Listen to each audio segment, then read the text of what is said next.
The boardroom buzzed with an electric energy that morning, the kind that crackles in the air before a storm. Emma sat at the head of the polished mahogany table, her fingers tracing the edge of the leather-bound contract that had just sealed a $4 million deal, the largest in company history.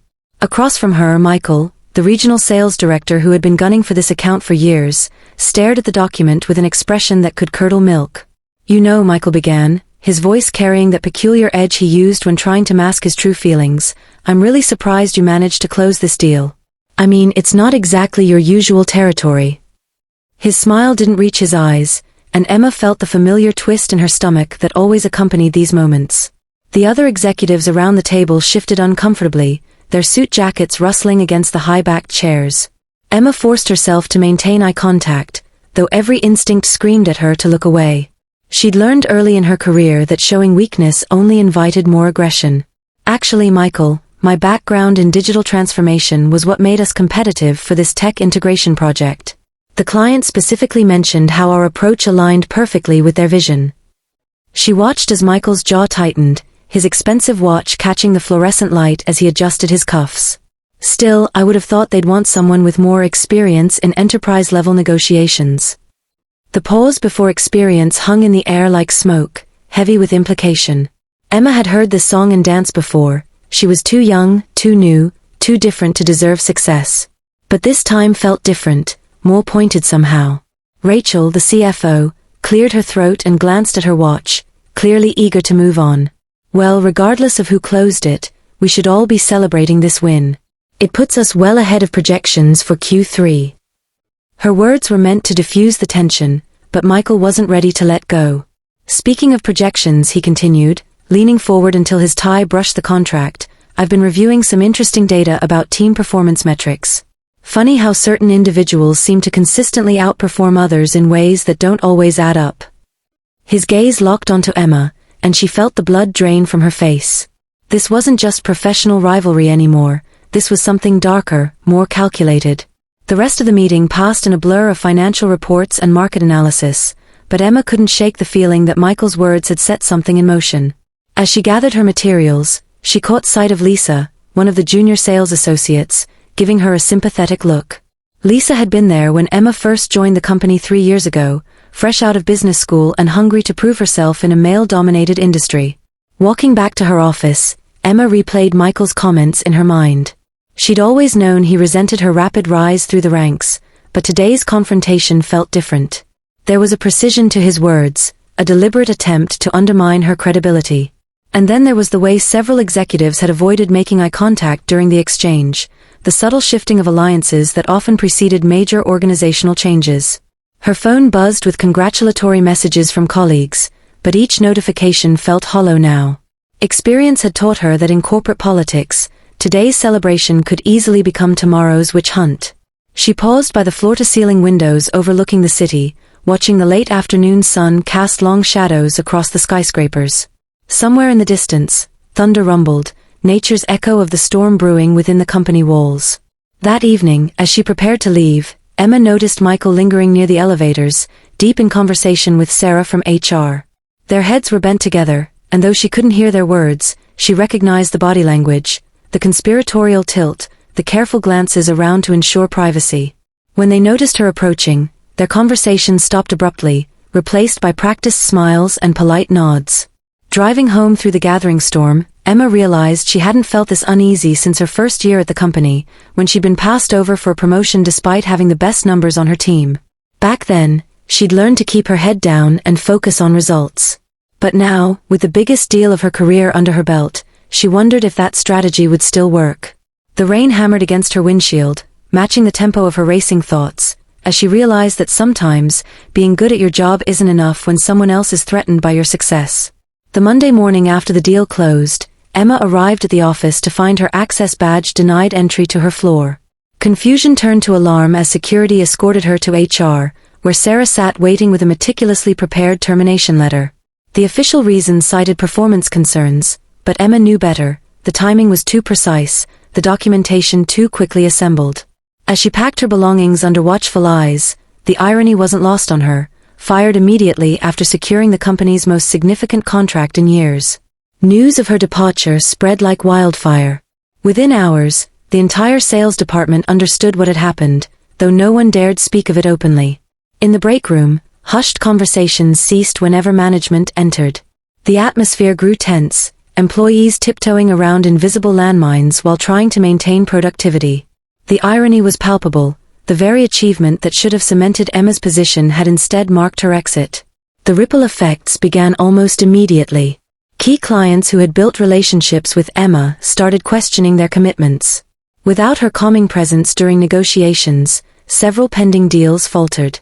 The marketing team, which had worked closely with Emma on strategic positioning, found themselves struggling to adapt to the sudden change in leadership.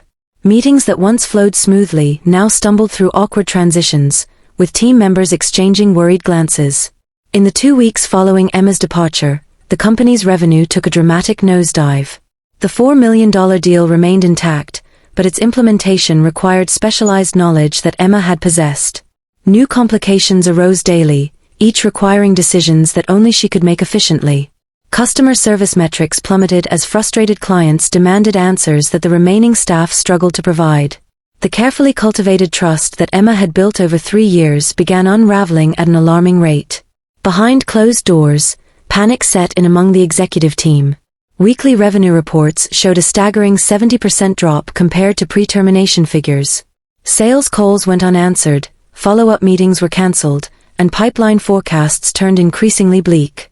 The irony struck everyone but Michael. The very success he had tried to sabotage was now proving indispensable to maintaining the company's momentum. Executives scrambled to contain the damage, but without Emma's institutional knowledge and client relationships, their efforts felt like trying to plug holes in a sinking ship. The staff watched helplessly as their workplace transformed into a pressure cooker of stress and uncertainty. Team members who had once collaborated freely now operated in silos, afraid that any misstep might mark them as the next target. The culture of fear that Michael had intended to create had taken root far beyond his expectations, paralyzing innovation and initiative throughout the organization. Coffee breaks became tactical retreats rather than social gatherings, and lunch hours extended as employees sought refuge from the growing chaos. As the second week drew to a close, the financial impact became impossible to ignore. Profit margins shrank faster than anyone had anticipated, revealing just how crucial Emma's contributions had been to the company's success. The irony of the situation wasn't lost on anyone. The woman whose competence had supposedly justified her termination was now proving irreplaceable. Yet despite mounting evidence of their mistake, upper management remained frozen, unwilling to acknowledge their error or reach out to the person who could fix everything.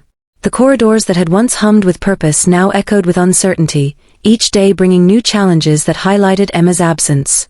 What had started as a personal vendetta had spiraled into a corporate crisis, with Michael's jealousy serving as the catalyst for a chain reaction threatening to consume the entire organization.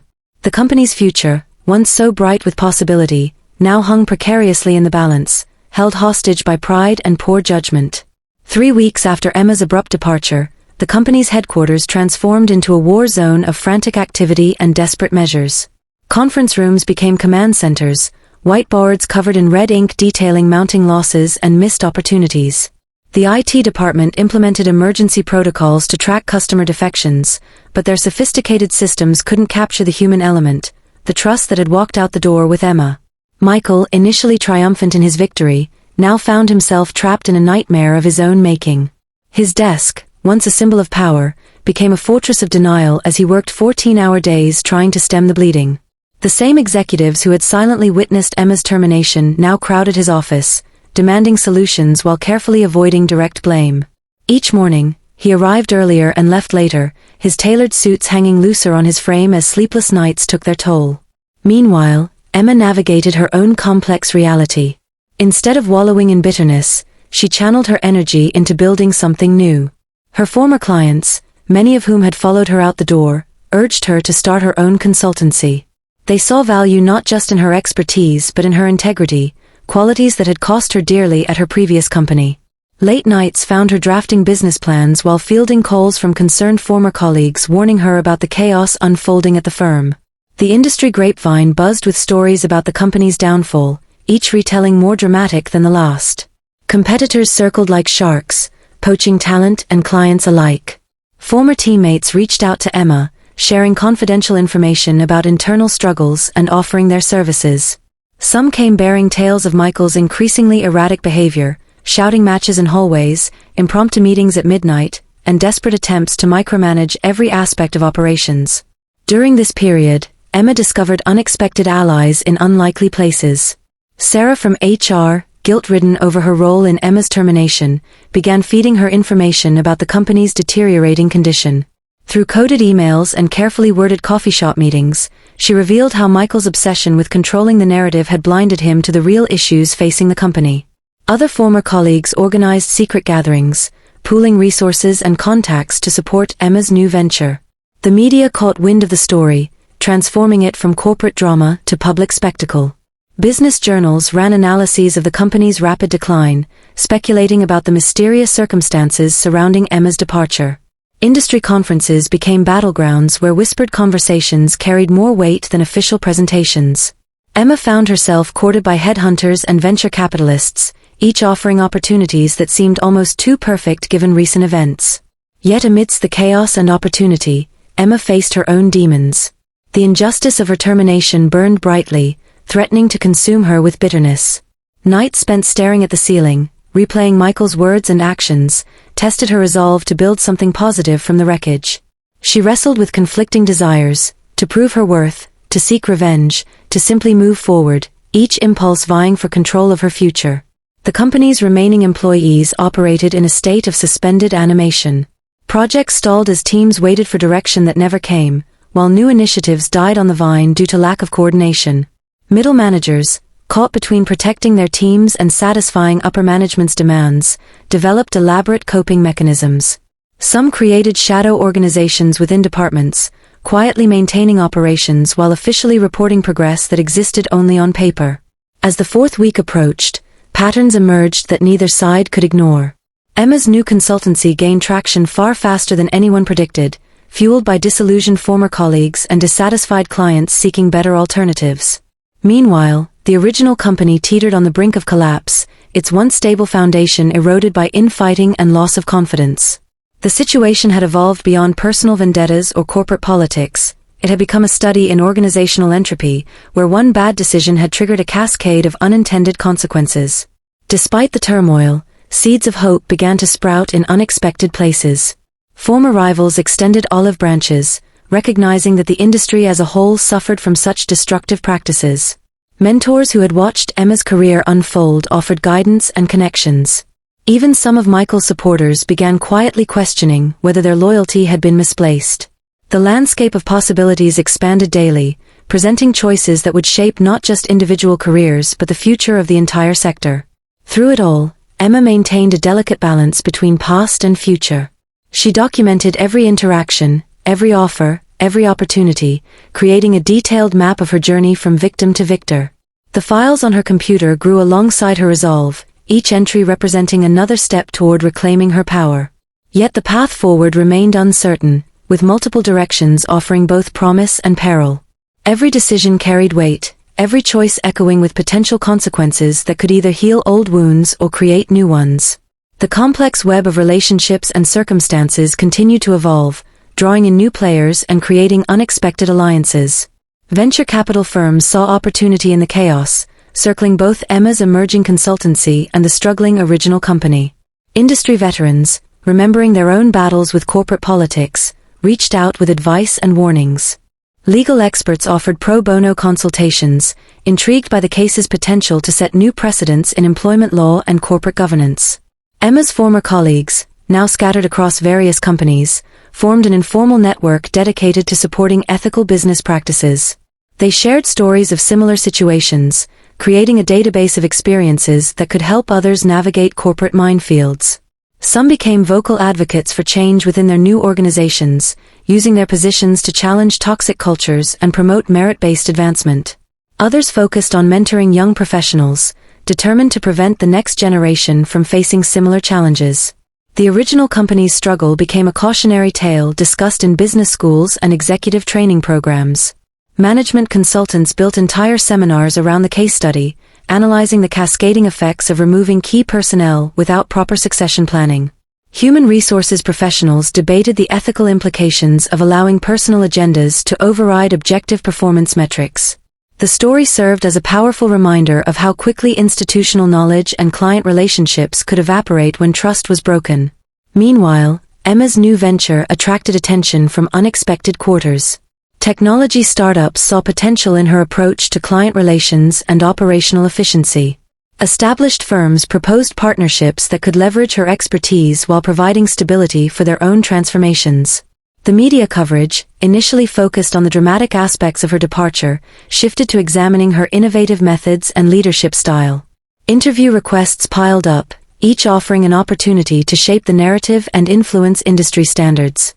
As the weeks turned into months, the lines between competition and collaboration blurred. Former adversaries found common ground in addressing systemic issues within the industry.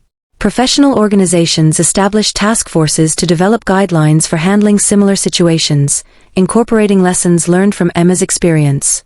Conferences featured panels discussing the intersection of personal ambition, corporate culture, and ethical business practices, with participants drawing heavily from recent events. The financial implications of these developments rippled through the business community.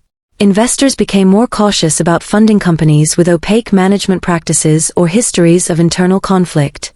Recruiting firms reported increased demand for candidates who demonstrated both technical expertise and emotional intelligence.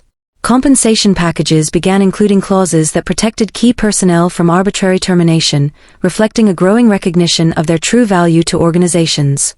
Through this evolving landscape, Emma maintained a careful equilibrium. She declined lucrative offers that might compromise her principles while accepting those that aligned with her vision for positive change. Her decision-making process became more nuanced, considering not just immediate benefits but long-term impacts on the industry and those who worked within it. The network of support she had built proved invaluable, providing diverse perspectives and practical assistance as she navigated increasingly complex situations. The original company, meanwhile, faced mounting pressure from all sides. Shareholders demanded explanations for the continued decline in performance. Clients insisted on structural changes before renewing contracts. Employees, emboldened by the changing tide, began speaking more openly about their experiences and expectations. The situation had evolved from a personal conflict into a broader movement for accountability and transparency in corporate leadership. These converging forces created a unique moment of opportunity and risk. For Emma, each day brought new challenges that tested her ability to balance personal vindication with professional growth. For the industry, the situation served as a crucible for change, forcing difficult conversations about power dynamics, meritocracy, and the true cost of short-sighted decisions. The outcome remained uncertain, shaped by countless small choices and large-scale shifts in thinking about what constitutes success in the modern business world. As the situation reached a critical point, an unexpected development changed the game entirely. A major industry publication released an in-depth investigative report that went beyond the surface-level drama of Emma's termination. The article, written by an award-winning journalist known for her meticulous research, revealed patterns of systemic issues within the company that extended far beyond Michael's personal vendetta.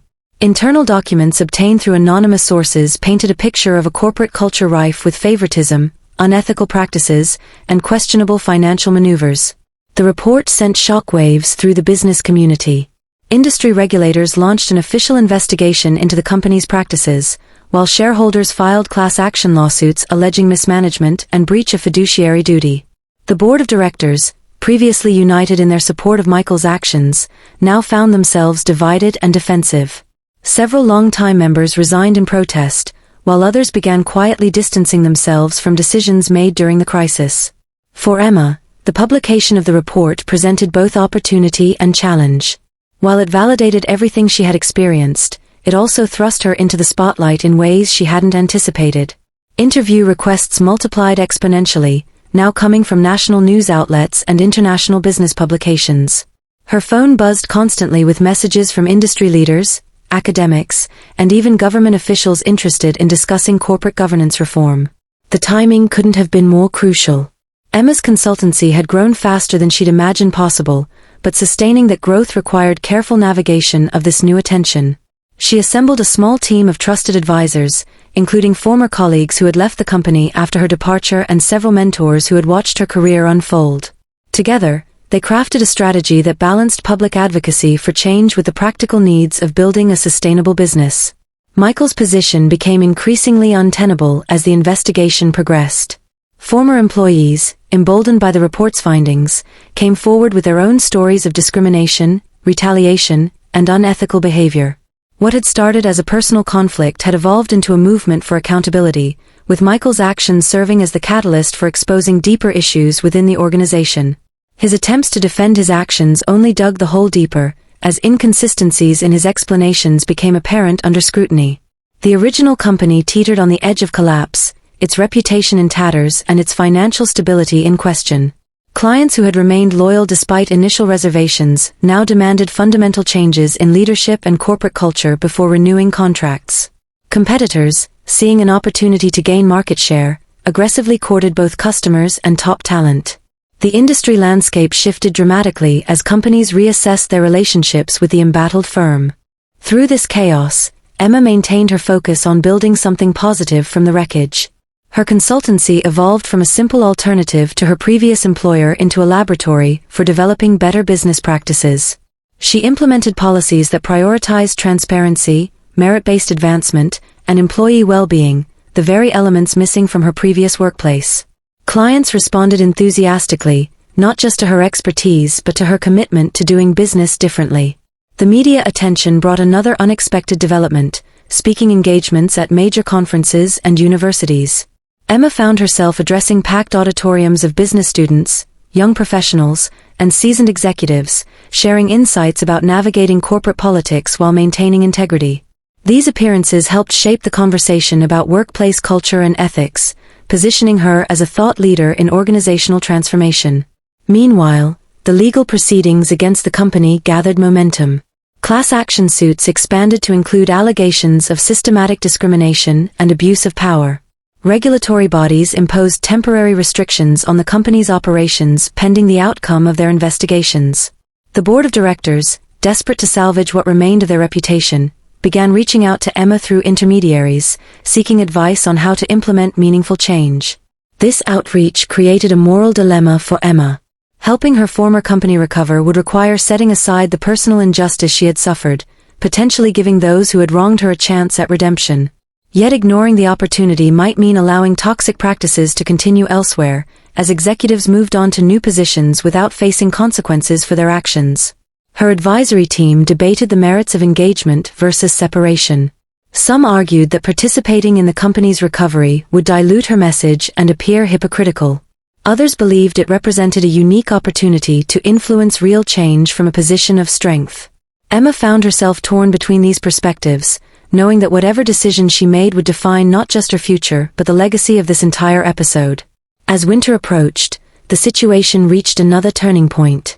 The company's financial reports showed a continued downward spiral, with quarterly losses exceeding projections.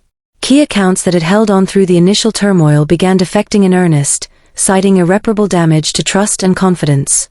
Employees, many of whom had weathered months of uncertainty, started leaving in droves, taking valuable institutional knowledge with them. In this climate of crisis, unexpected allies emerged. Several former executives who had remained silent during Emma's termination now came forward with proposals for restructuring and rebuilding. Their approaches varied widely, from aggressive rebranding strategies to complete organizational overhauls. Each plan carried its own risks and rewards, and each required difficult choices about which aspects of the company's culture were worth preserving. Emma found herself courted by multiple factions, each hoping to leverage her influence and expertise. Venture capital firms proposed buyout scenarios that would place her at the helm of a transformed organization. Industry consortiums suggested partnerships that could create new standards for corporate conduct. Legal teams sought her input on crafting settlements that balanced accountability with rehabilitation opportunities. Through it all, Emma maintained her characteristic calm, carefully weighing each option against her core values and long-term vision. The network of support she had built proved invaluable, providing diverse perspectives and practical assistance as she navigated increasingly complex negotiations.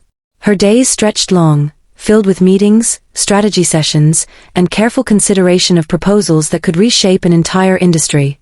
The original company's fate hung in the balance, with multiple paths forward presenting both promise and peril. For Emma, the situation represented far more than personal vindication or professional advancement. It had become a pivotal moment in the evolution of corporate culture, where decisions made in the coming weeks would echo through boardrooms for years to come. The intersection of past grievances and future possibilities created a landscape rich with potential, demanding wisdom, courage, and unwavering commitment to creating something better from the ashes of what had been destroyed. As the various stakeholders maneuvered for position and influence, Emma recognized that the true challenge lay not in choosing sides or settling scores, but in finding a way to transform pain into progress. The journey ahead promised to be anything but straightforward, requiring constant recalibration of strategy and purpose. Yet in the midst of uncertainty, one truth remained clear: the events set in motion by Michael's jealousy had created an opportunity to redefine success in business, and Emma stood at the center of that transformation, holding the power to shape its outcome.